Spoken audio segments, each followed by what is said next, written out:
Hey, folks, not going to keep you long today, but I had to get on here. And the topic for this Wednesday is to discuss what a lot of folks are going to be going through for the next 10, maybe 20 years. And that is, they're going to be move up, move down buyers. I don't know if I'll get in trouble, but baby boomers are coming. They're going to start retiring. They're going to not maybe want to be in the big estate house. They may want to move and get a condo, etc. But here's the kicker. If you've been in your home for 20, 30, 40 years and you enjoyed the renovation that you did in that home, but you haven't done anything in 20, 30 years, that's where the problem's going to become and worth the value. So welcome, folks. Another Hump Day Real Estate with Kendall in the DMV. And this week, we're going to talk about what you need to share with family members and friends about selling your home, selling your family member's home when it's time to downsize, upgrade, etc. Because the question is going to be, when you're looking at how much you think that you should get for your home, you have to make sure that you have everything intact in order to get that.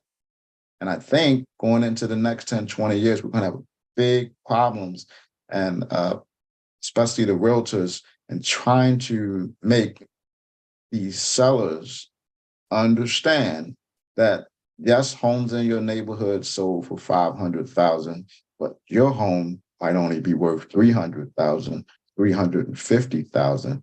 And I know that hurts.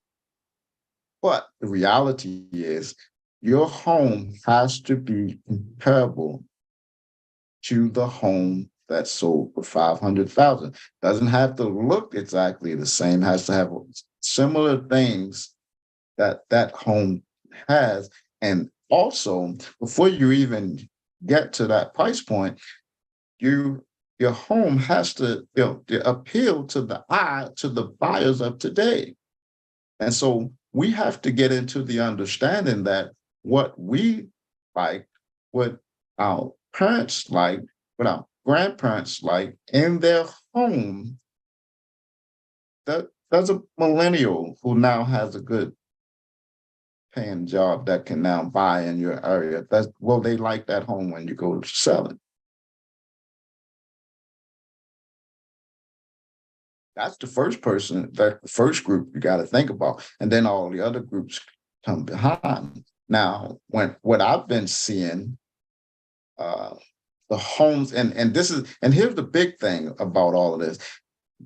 You guys keep hearing that homes are selling and they're selling fast, but you have to go and do the research on which homes they are. And it's not normally your homes that you think that's selling fast, are not the homes being sold as is, etc. And I'm not going to hold you long, but I do want to share something just to enlighten people so that when it's time to sell, you don't go beat your agent up because you say, I know that's my parents' house, it should sell, or that's my house, and I know it should sell for this, that, and the third. But you have to understand why it won't sell. And then you will have to understand why the agent is trying to get you to put it at a price so that, especially if you're ready to be done with this property, you can sell it quickly. Now, I'm going to share my screen and I want you to check this out.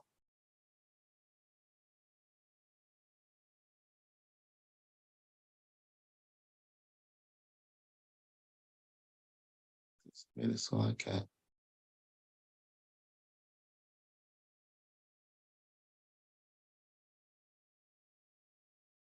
Okay, so look at this home. Right now, you're looking at, in this particular bathroom here, is probably put in around 1980, in the 80s. And so as you scroll through the home, You know, you look at what you have in the home. It's not bad, but some of the stuff is dated.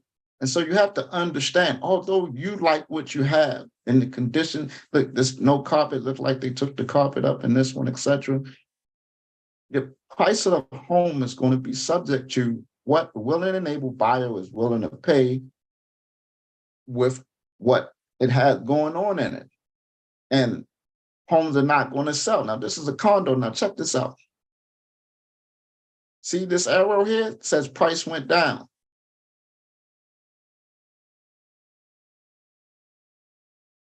Let's see. 82 days on the market as is condition. Even though this is IR, I just wanted to show, but we're going to actually show an estate sale.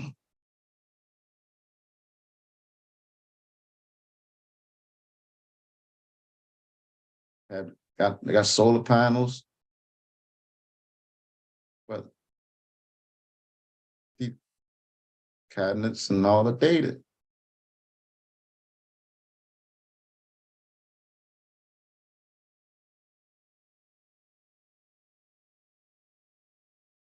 This is not going to be the first home that somebody jumps to purchase in that community. And so what we have to understand is what's the difference or what somebody will have to spend to put in. And this is why you'll come in. Now, I'm not telling you you have to settle for the investors coming in and going after. Now, this is a lesson for you. Investors want 65% of the after rehab value. They say ARV.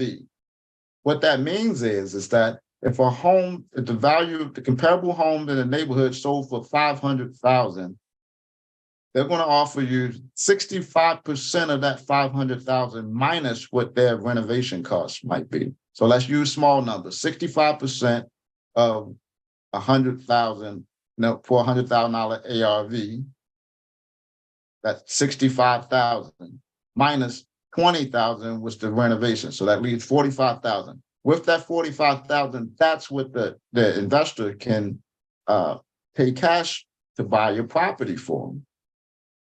So I'm really making this, so I want people to understand. A lot of folks don't understand this. And then the agents, we have to go in and we have to try to make you understand. And then the house, you put the house on the market, and then you say it's the agent's problem. But we're trying to get you to understand how the market sees the property. And look at this here. See this?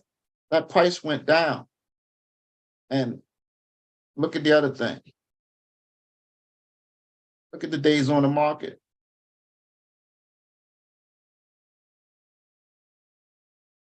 And that's what you're going to actually get when you're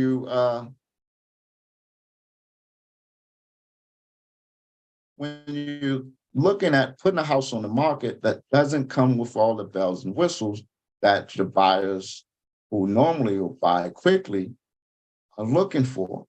So folks, this is what I want you to understand as well. Let's say, for instance, that house, your house is the comp in the area is 500,000. Now, when you look at the comparable, this is what we call comp. When you look at that, what happens is that when the appraiser sees this 500,000, and then they go in and go take pictures in your house when you go to sell, that's what the appraiser does. The appraiser goes in and says, kitchen. Okay, this kitchen looks like it hasn't been done for 20 years. This kitchen was just done 2 months ago. What's the value of this kitchen? So to get to that 500,000, that value for that kitchen might be 20,000. Guess what ends up happening? They're going to deduct 20,000 from the 500,000. And so every time they go back over to your house, bathroom, that bathroom worth about $10,000. They're going to deduct it. And so what happens with an appraisal is they do these deductions and adjustments, and that's when they come up with the appraised value for your house. So whether you get it appraised just so you can see what an appraiser will come up with, and to be honest with you folks, I don't really like that way. You can do it, But I don't like that way, because what that way gives you, if you get it your house appraised before you put it on the market, it gives you the wrong sense of what a willing and able buyer will pay. And what happens is if no buyers will pay what it was appraised at, you get frustrated, the agent get frustrated, and you're not getting anywhere, because your goal was to sell the property. But now you're not selling anything, because you have this appraisal that said, hey, you should be able to sell your house for this, and there's not a buyer for that price point. So I don't really like getting the appraisal first. But what I do like is to look at what's being sold out there, look at your markets. So your first market for a house that needs some repair, this, that, and the third, is going to be your investor. You have to decide whether you want cash, how quickly you want to close. Most investors can close in 10 to 15 days. How fast do you want your money? Now you have to understand that you may sell this property at 65% or lower of the actual value. It's probably actually will be a little lower than that. But that's in order to get your cash. Now it's going to take a little longer on the market, depending on the condition. If we got fresh paint and things look fairly decent, well, what I'm seeing in the market is maybe like an older couple or a young person who understands. And this is what I love. I love people who understand how to not let the investors only get deals. When you buy your home, you should buy it just like an investor. And what do I mean by that? Well, if the investor is buying at 65% of the ARV, I'm not saying that the homeowner has to buy at 65% of the ARV. But what I am saying is the home is in a condition where the home buyer can live with and can go in and have some and are handy themselves or have handy family members, etc. They can buy that house, go in and paint it the way they want it, go in and put their own stuff, which is called sweat equity. They can put their own sweat equity in the house. And guess what? Instead of buying a house for $500,000, you may buy a house for $420,000. Now that puts more money in the seller's pocket, but it also gives the buyer a better deal and beat out that investor who's probably going to try to get that same house for $280,000. And why do I say $280,000? Because remember, we're doing 65% of 500,000 minus whatever the full renovation cost is, which brings the number down. So if you're out there and you're thinking about selling mom and dad's home, selling a family member's home, or you're even thinking about selling your home, I just want you to understand. I just want you to take inventory, and then I want you to get online. And I want you to pay attention to what homes, with the way they're coming to the market, and the homes that are actually going off the market. Don't look at Zillow and look at Zillow's estimate. Zillow has not been in your house. Think about it, folks. If an appraiser has to come to your house and take photos and then go back and find other comparables to make the adjustments to get to what your appraised value is in your home, why would you trust Zillow's estimate? Computerized. It's popping up with any number. Can be off $30,000 less or $30,000 over. It can really be give you false data. And so, in my opinion, best way to actually get in, you get it for free. Real estate agents like myself come out and we come look at your place and we give you a comparable market analysis, and we show you that in between where you are. We also give you information on what might you need to do to boost your value up. Do you need to do a little something in the kitchen to make it comparable to a house that's sold for $500,000? So please, folks, don't get frustrated with the agents who are just trying to give you the facts on how the thing goes. we're out here every day in the field. We know what goes on. We have some of us have investors that we watch them when they renovate. We know how much it costs to renovate a home. I'll give you some homework. If any of you are actually planning around in the Baltimore or living in Baltimore area or selling in the Baltimore area, etc., or you're from out of state and you're thinking about Baltimore, look it up. Most of the poorly renovated properties in the Baltimore City area, townhouses in the areas in the heart of where all of the deals actually are to do flips and stuff like that. The average townhouse is selling for about $80,000-$90,000. The average townhouse is selling for like $80,000 and $90,000, and then the renovation cost is somewhere around 120,000.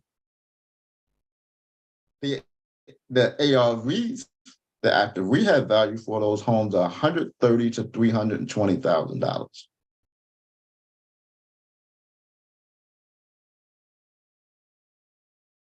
And see, you have to understand and know the numbers, and you only get that information when you're out there in the field and you're playing in the game. Most homeowners, most home buyers, most home sellers are not investors. They're not into real estate. Let the professionals give you the proper advice. Nobody. This is a thing that always tickled me.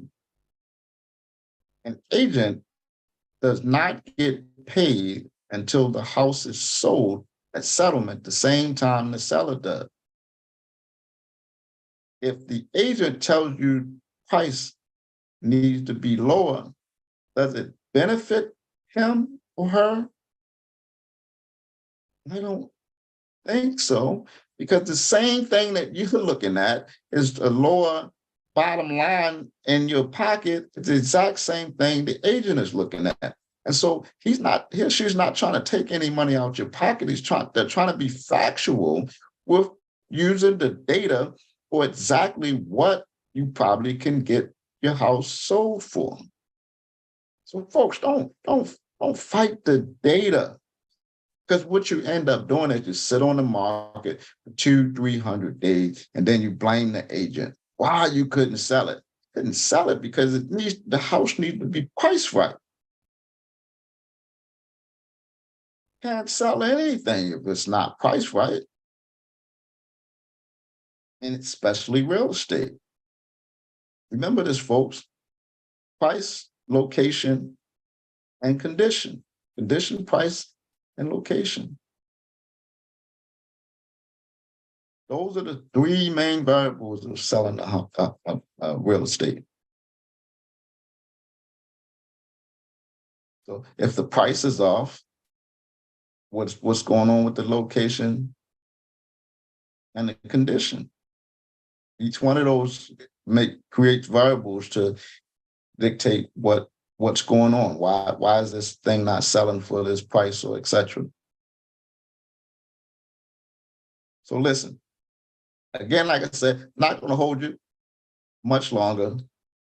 Another Hump Day Real Estate with Kendall in the DMV. And if you need anything real estate related, you reach out to me, and please come back next Wednesday and get some more information. I hope this information was beneficial to somebody out there. Please share it with somebody.